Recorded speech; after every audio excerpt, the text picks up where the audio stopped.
कच्चा चिट्ठा में आज बात उस खबर से शुरू करेंगे जिसने पुतिन को गाजा में जंग के लिए आखिरकार मजबूर कर दिया।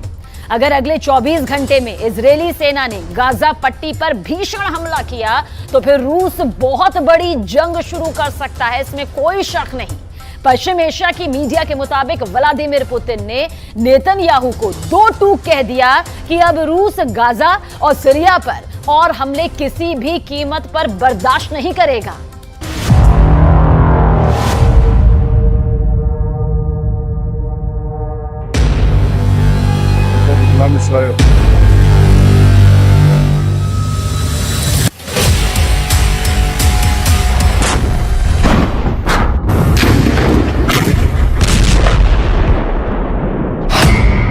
बंद करो गाजा में कदर, पुतिन की जंगी धमकी।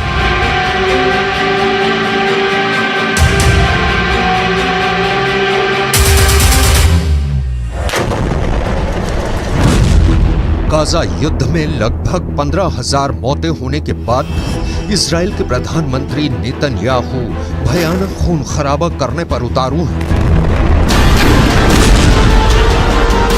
हालात ये हो गए हैं कि पिछले 12 घंटे के अंदर इजरायली सेना ने उत्तरी गाजा में कई जगहों पर सीज फायर को तोड़ते हुए हमास के ठिकानों पर मिसाइलों और ड्रोन से सीधा हमला किया है।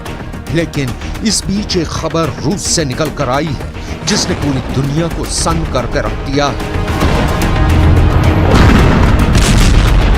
71 साल के रूसी राष्ट्रपति व्लादिमीर पुतिन ने साफ चेतावनी दी है कि अगर गाजा में खूनी गदर नहीं रुका तो फिर गाजा से लेकर सीरिया तक इजरायली सेना पर भयंकर हमले शुरू हो जाएंगे। नेतन्याहू को चेतावनी देते हुए पुतिन ने जो कहा है उसने अमेरिका समेत तमाम पश्चिमी देशों को गहरे संकट में डाल दिया है। जरा देखिए पुतिन ने ऐसा क्या कह दिया है कि अब गाजा युद्ध इजरायली सेना के लिए गले की हड्डी बनता जा रहा है। गाजा से सीरिया तक रूस का बदला शुरू। रूसी राष्ट्रपति व्लादिमीर पुतिन ने प्रधानमंत्री बेन्यामिन नेतन्याहू को सीधी चेतावनी देते हुए कहा है कि अगर गाजा युद्ध नहीं रोका तो फिर सीरिया भी इजराइल पर सीधे और बड़े हमले शुरू कर देगा। पुतिन ने हमास और इजराइल के बीच संघर्ष विराम पर बोलते हुए साफ कहा है कि इजराइल जिस तरह से सीज फायर की आड़ में गाजा से लेकर सीरिया तक हमले कर रहा है उसकी वजह से अब फिलिस्तीन इजरायली संघर्ष तीव्र वृद्धि की ओर बढ़ चुका है। पुतिन ने अपनी चेतावनी में यह खुलासा नहीं किया है कि क्या रूस की सेना सीधे तौर पर इजराइल के खिलाफ जंग में उतरेगी या फिर रूस ईरान और लेबनान के जरिए इजराइल पर बड़ा हमला करवाएगा। खबर यह भी है कि सीरिया में मौजूद रूसी सैन्य अड्डों पर इजराइल के खिलाफ युद्ध की तैयारी पूरी कर ली गई है। हम आपको बता दें कि पुतिन ने इजराइल से साफ कह दिया है कि अब गाजा में मासूम फिलिस्तीनियों की मौत का तमाशा रूस नहीं देखेगा। दावा किया जा रहा है कि मॉस्को ने ईरान, सीरिया और लेबनान को बड़ी जंग के लिए तैयार रहने को कह दिया है। Кровавый переворот на Украине в 2014 году, за которым последовала война киевского режима против своего народа на Донбассе. Это не потрясает? А истребление гражданского населения в Палестине, в секторе Газа сегодня, не потрясает?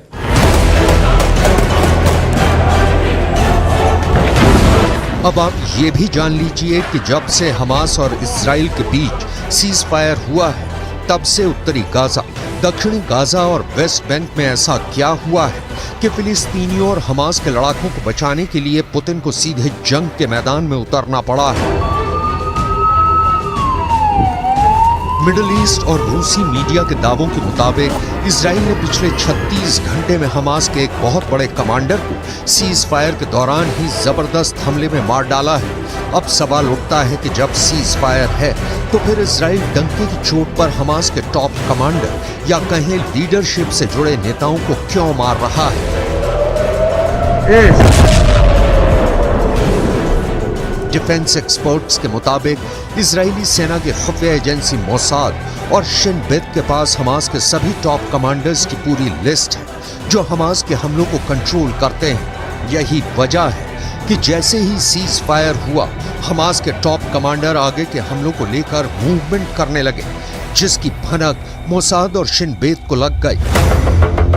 और फिर इजराइल की आईडीएफ ने खुफिया सूचना के आधार पर इन्हें मार डाला। यही नुकसान हमास पर बेहद भारी पड़ रहा है, जिसके खिलाफ अब पुतिन ने इजराइल को धमकी दी है कि अगर सीज फायर के दौरान गाजा या फिर सीरिया पर हमले तेज किए तो फिर ये युद्ध पूरी तरह से बेकाबू हो जाएगा और रूस चुप रहकर तमाशा बिल्कुल भी नहीं देखेगा। अब आप ये भी जान लीजिए कि सीज फायर के दौरान हमास का कौन सा बड़ा टॉप कमांडर मारा गया है।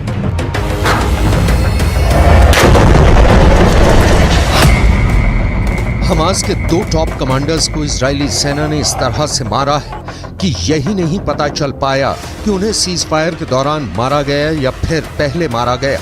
हमास ने खुद 26 नवंबर को पुष्टि की है कि हमास की उत्तरी ब्रिगेड के 2 कमांडर मारे गए हैं। हमास के मुताबिक आईडीएफ ने उत्तरी ब्रिगेड के कमांडर अहमद अल घंडौर को हवाई हमले में मार डाला है। इससे पहले आईडीएफ ने हमास के कमांडर अहमद अल घंडौर को मारने की 3 बार कोशिश की थी।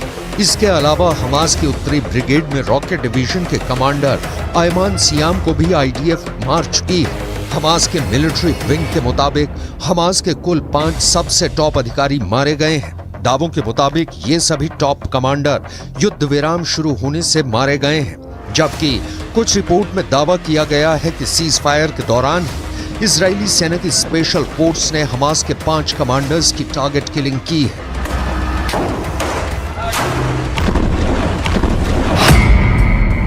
सीज फायर तोड़ा तो तोड़ देंगे इजराइल। हमास के 70 से ज्यादा कमांडर्स मारे जा चुके हैं, जिनमें से 15 बेहद माहिर और दिग्गज कमांडर्स थे। लेकिन जिस तरह से सीज फायर की आड़ में इजरायली सेना ने गाजा में गदर मचाया है, उसे लेकर पुतिन बेहद एक्टिव है। ईरान के राष्ट्रपति रईसी से पुतिन की नजदीकियों ने इजराइल के खिलाफ नई मुसीबत खड़ी कर दी है, तो वहीं सीरिया के प्रमुख असद से पुतिन की पुरानी और गहरी दोस्ती ने इजराइल को गाजा से लेकर सीरिया तक मुसीबत में डाल दिया है। सीरियाई राज्य समाचार एजेंसी के दावों के मुताबिक पिछले 18 घंटे में दक्षिण पश्चिम सीरिया में इजरायली हवाई हमलों में सीरिया के सैन्य ठिकानों को भारी नुकसान हुआ है। दावों के मुताबिक सीरिया में हुई इजरायली हमले में उसके 8 सैनिक मारे गए हैं, जबकि 7 घायल हुए हैं। सीरिया में इजराइल का हवाई हमला सीरिया के दक्षिण पश्चिमी शहर दारा के पास सैन्य ठिकानों पर हुआ है, जिसे लेकर पुतिन बुरी तरह से बौखला गए हैं। इसलिए उन्होंने इजराइल को सीधी धमकी दी है कि अगर गाजा और सीरिया में इजरायली हमले इसी तरह से दोबारा हुए तो जंग बहुत भयानक हो जाएगी। אני מבקר פה עכשיו ביחידה של אמ"ן, היא עושה עבודת קודש, חושפת הרבה מאוד, ומה שאנחנו רואים זה דבר מדהים. אנחנו רואים בעצם שהתושבים, האזרחים בעזה למעלה, מגנים על כל הטרוריסטים למטה. הם בנו עיר תת-קרקעית להגן על עצמם, והם מקריבים את האזרחים למעלה. זה בדיוק הפוך מצבא הגנה לישראל. צבא הגנה לישראל זה חיילים שמגנים על אזרחים, פה זה אזרחים שמגנים על... इधर हमास के द्वारा बंधकों की रिहाई के दौरान एक बड़ी हैरान करने वाली खबर सामने आ रही है। रूस को अपना सबसे वफादार दोस्त मानने वाले हमास ने रूसी बंधकों को लेकर ऐसा ऐलान कर दिया है जिसने पुतिन के कद को दुनिया भर में काफी ऊंचा कर दिया है। हमास के वरिष्ठ अधिकारी ने दावे के साथ ऐलान किया है कि हम रूस और राष्ट्रपति पुतिन का बहुत सम्मान करते हैं, इसलिए गाजा में बंधक रूसी नागरिकों को हमास बिना शर्त रिहा करने जा रहा है। हमास के टॉप लीडर ने पुतिन को सम्मान देते हुए बयान दिया है कि रूसी बंधकों को रिहा करके हमास पुतिन को सच्चे दोस्त होने का सम्मान दे रहा है।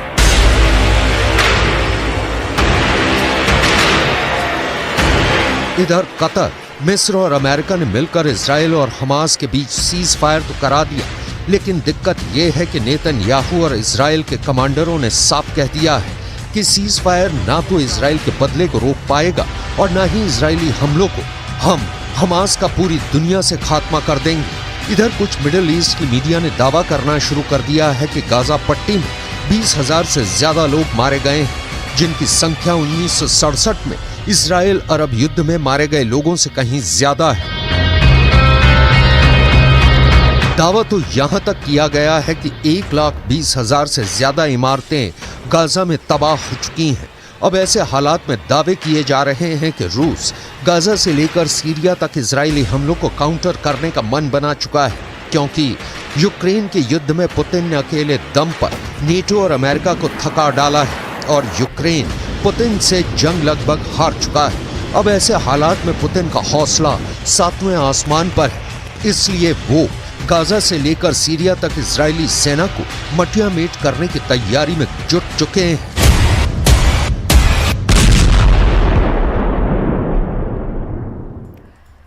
गाजा की आग अमेरिका तक पहुंच गई है और अब अमेरिका में 40 करोड़ बंदूक बड़ा खतरा बन गई। अमेरिका में करीब करीब हर नागरिक के पास बंदूक है।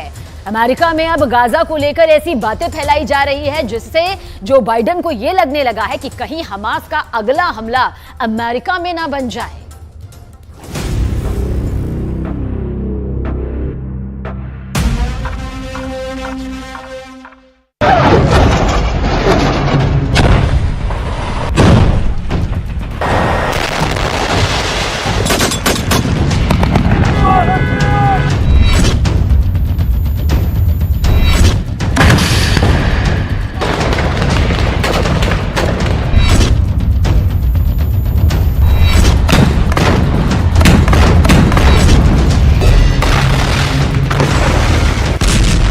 गाजा पट्टी के अंदर अब तक 4 करोड़ किलोग्राम बम बरसाए जा चुके हैं।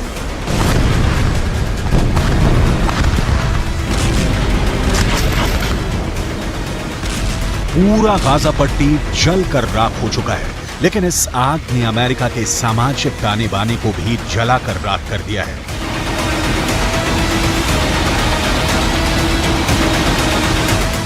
सात अक्टूबर के बाद, यानी जब हमास ने इजरायल पर आतंकवादी हमला किया, उसके बाद से लगातार अमेरिका के अंदर ऐसी खूनी वारदातें हो रही हैं जिसमें शिकार कभी यहूदी हो रहे हैं तो कभी फिलिस्तीन।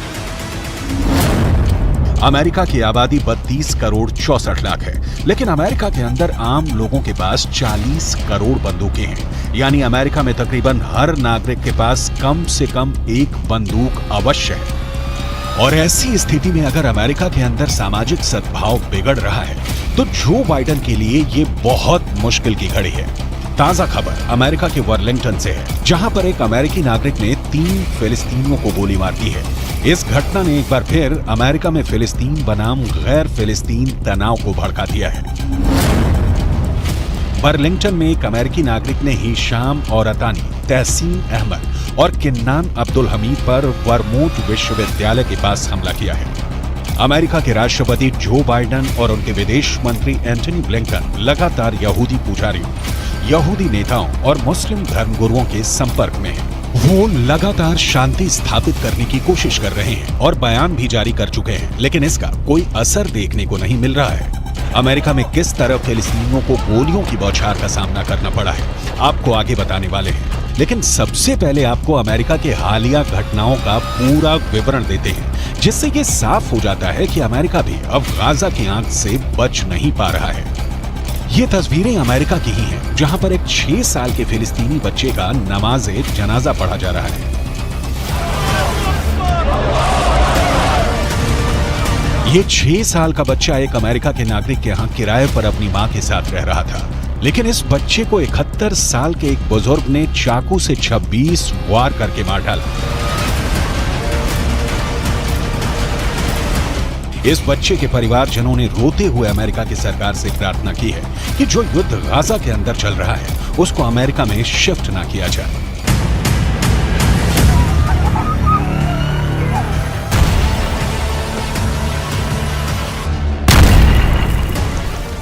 I just want to tell the whole world that we live in a country called the USA. We're not in war. And we're not bringing war here too. What happened that day for a gentleman that he loved that kid to start with. He used to bring him toys.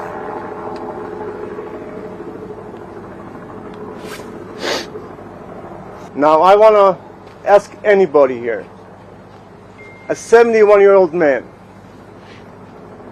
sitting on top of a 6-year-old kid, stabbing her more than 26 times, and he was looking in his eyes. You tell me, is that exaggeration? You tell me what type of man he can do that.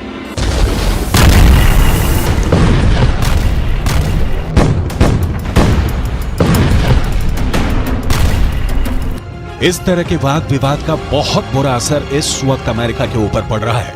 America में लगातार सांप्रदायिक हिंसा के मामले बढ़ रहे हैं, खासकर यहूदियों और मुसलमानों के बीच टकराव बढ़ रहा है। अमेरिका के डेट्रॉयट में सिनेगॉग चलाने वाली एक यहूदी महिला नेता की चाकू मारकर बेरहमी से हत्या की गई। इतना ही नहीं, अमेरिका के न्यूयॉर्क से भी विचलित करने वाली तस्वीरें आई हैं। यहाँ एक विश्वविद्यालय की लाइब्रेरी के अंदर यहूदी बच्चे छुपे हुए थे और बाहर फिलिस्तीन के समर्थक नारेबाजी कर रहे थे।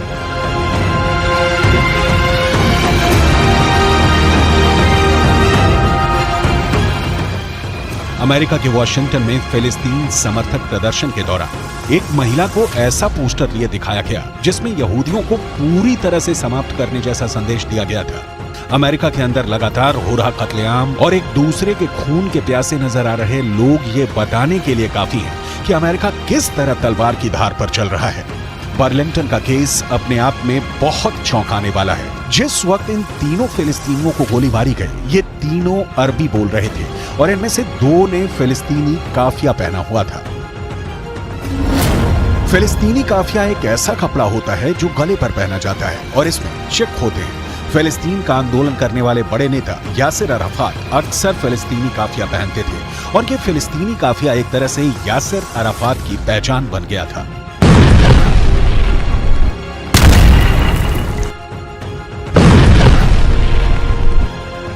एक ब्रिटिश एक्टर और प्रेजेंटर इस्लाह अब्दुल रहमान फिलिस्तीन के लोगों के लिए सहानुभूति व्यक्त करने के लिए फिलिस्तीनी काफिया पहना था। ठीक ऐसा ही काफिया 2 फिलिस्तीनियों ने भी पहना हुआ था जिन पर गोलियां चली हैं। इसका मतलब साफ है कि गोली मारने वाले शख्स अमेरिका के नागरिक जेसन जे ईटन ने ये जानते हुए इन्हें गोली मारी कि ये फिलिस्तीन लिस्ट एनी मूल के नागरिक हैं। We have a lot more to do, however. Even with this arrest, we are still working. There is more investigation to be done, and that includes trying to determine motive. We still do not know as much as we want to know. But I would urge the public and you in the media to avoid making conclusions based on statements from people who know even less than we currently do. We are working hard to find out this information, and we are nowhere near the end of this investigation. Jason J Eaton को गिरफ्तार कर लिया गया है और उन पर case चलाया जा रहा है। अमेरिका की पुलिस लगातार जेसन जो ईटन के बैकग्राउंड को तलाश रही है। करीब 50 साल का जेसन एक किसान है और मुख्य तौर पर उसका पेशा खेती-बाड़ी है, लेकिन वो सोशल मीडिया पर भी एक्टिव है और वो फिलिस्तीन का समर्थन करने वाले अमेरिका के नेताओं के खिलाफ कई टिप्पणियां कर चुका है। अहम बात यह भी है कि जहां पर जेसन ने 3 फिलिस्तीनियों को गोली मारी है, वो जगह उसके अपार्टमेंट के पास ही है। जहां ये तीनों फिलिस्तीनी पढ़ते हैं, वो जगह भी अपार्टमेंट के पास है। क्या ये इलाका फिलिस्तीनियों के प्रदर्शन से प्रभावित रहा है, इसकी भी जांच की जा रही है। हमास के कमांडर याह्या सिनवार ने इजरायल को फिर से डरा दिया है। सिनवार ने इजरायल की भाषा में ऐसी बात कह दी कि बेन्यामिन नेतन्याहू बहुत टेंशन में है। दरअसल बंधकों की रिहाई के बाद अब कहा जा रहा है कि हमास ने इजरायल के सिर्फ 60 बंधक ही नहीं छोड़े, बल्कि इजरायल को 60 बार हरा भी दिया है।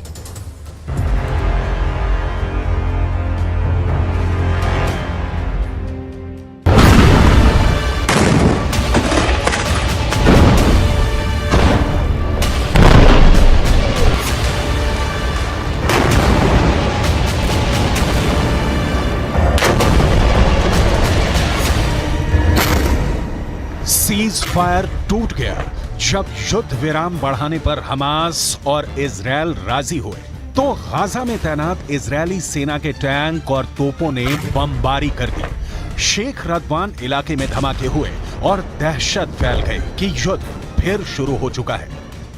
इजरायल फिर टनों टन बम गाजा पर गिराएगा, फिर इमारतें ढहती जाएंगी और हजारों लाशों को मलबे से निकालने का काम फिर शुरू हो जाएगा, जिसमें बच्चे होंगे, महिलाएं होंगी, बुजुर्ग भी होंगे, क्योंकि नेतन्याहू तो पहले ही कह चुके हैं कि जब तक हमास बाकी है, युद्ध बाकी है और गाजा की तबाही जारी रहेगी।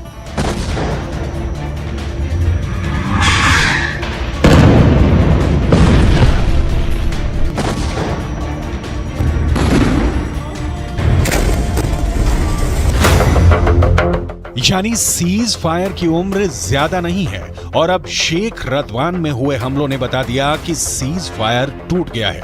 युद्ध फिर शुरू होगा और हमास इस बार बिल्कुल नहीं बचेगा।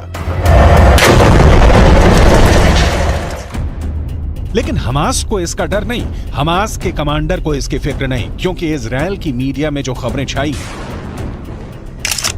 उसने याया सिनवार का खौफ एक बार फिर पूरे इजराइल में फैला दिया है। क्योंकि याया सिनवार को लेकर जो खबर आई है वो वाकई बहुत चौंकाने वाली है। ये खबर सुरंग से आई है जहां हमास पूरी तरह एक्टिव है। ये खबर हमास के बंधकों ने बताई है, वो बंधक जिनको हमास ने रिहा किया है। और ये खबर नेतन्याहू के लिए बहुत बड़ा सिरदर्द बन चुकी है। हमास के कब्जे से रिहा हुए एक बंधक ने बताया कि जब गाजा में वो एक सुरंग में कैद करके रखे गए थे तब एक दिन अचानक सुरंग का दरवाजा खुला और उनके सामने एक व्यक्ति था जो याया सिनवार बताया जा रहा है। वो व्यक्ति इजराइल में बोली जाने वाली हिब्रू भाषा में बात करने लगा और उसने कहा कि तुम सब यहाँ हमास के कब्जे में महफूज हो, तुम लोगों को डरने की कोई जरूरत नहीं, तुम्हें कोई नुकसान नहीं होने दिया जाएगा। उसकी हिब्रू भाषा बोलने का लहजा बिल्कुल एक इजरायली व्यक्ति की तरह था। शुरू में उन्हें लगा कि इजराइल का कोई शख्स उनसे बात कर रहा है, लेकिन फिर एहसास हुआ कि यह हमास का कमांडर याया सिनवार ही है। המכונה הצה"לית עובדת במלוא העוצמה. יחיא סינואר מתחבא בבונקר שלו ונותן למפקדי השדה שלו, הטרוריסטים, למות בשטח. אצלנו המפקדים הולכים בראש הכוח, מובילים קדימה, מביאים להישגים ומנהיגים את הכוחות. याया सिनवार अब इजराइल के सिर पर चढ़ गया है। इसमें कोई शक नहीं कि गाजा की गलियों में जो युद्ध अब तक हुआ है उस पर याया सिनवार की छाप पड़ी हुई है। हमास का एक एक हमला याया सिनवार की सरपरस्ती में हो रहा है। ये बात इजराइल की फौज बहुत अच्छी तरह जानती है। नेतन्याहू ने गाजा पहुंचकर पहले ही बता दिया है कि चाहे सीज फायर रहेगा या फिर नहीं, इसका हमास को खत्म करने के उनके एजेंडे पर कोई फर्क नहीं पड़ेगा। वो पहले ही बता चुके हैं कि इजराइल पर हमला करने वालों को वो चुन चुन कर मारेंगे, हमास को जड़ से खत्म कर देंगे। צהריים הלוחמים הגיבורים שלנו. אנחנו עושים כל מאמץ להחזיר את חטופינו ובסופו של דבר נחזיר את כולם. יש לנו 3 יעדים במלחמה הזאת. לחסל את החמאס, להחזיר את כל חטופינו ולהבטיח שעזה לא תחזור להיות איום למדינת ישראל.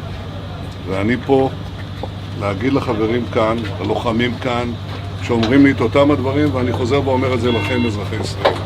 אנחנו ממשיכים עד הסוף, עד הניצחון. שום דבר לא יעצור אותנו.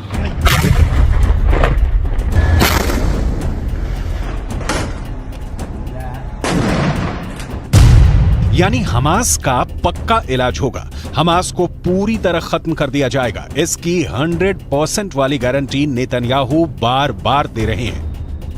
गाजा में सीज फायर करके इजराइल को वक्त मिला, उसकी सेना को वक्त मिला, हमास को भी वक्त मिला। दोनों तरफ अपनी ताकत को फिर से जुटाने का काम हुआ होगा ताकि युद्ध के अगले चरण को और खतरनाक बनाया जाए। लेकिन इन सबके बीच सबसे बड़ा चैलेंज याया सिनवार बन चुका है। याया सिनवार जब तक जिंदा है, नेतन्याहू जीत का दावा नहीं कर सकते। नेतन्याहू को जब से पता चला है कि याया सिनवार सुरंगों में घूम रहा है और बंधकों से मुलाकात करके उनसे सीधे बात कर रहा है, तब से नेतन्याहू की बेचैनी बढ़ गई है। इसका मतलब साफ है कि याया सिनवार जिंदा है। याया सिनवार युद्ध को कंट्रोल कर रहा है। याया सिनवार बता रहा है कि इजराइल का एक एक बंधक उसके रहमो करम पर जिंदा है। यही बात इजराइल को बहुत परेशान कर रही है।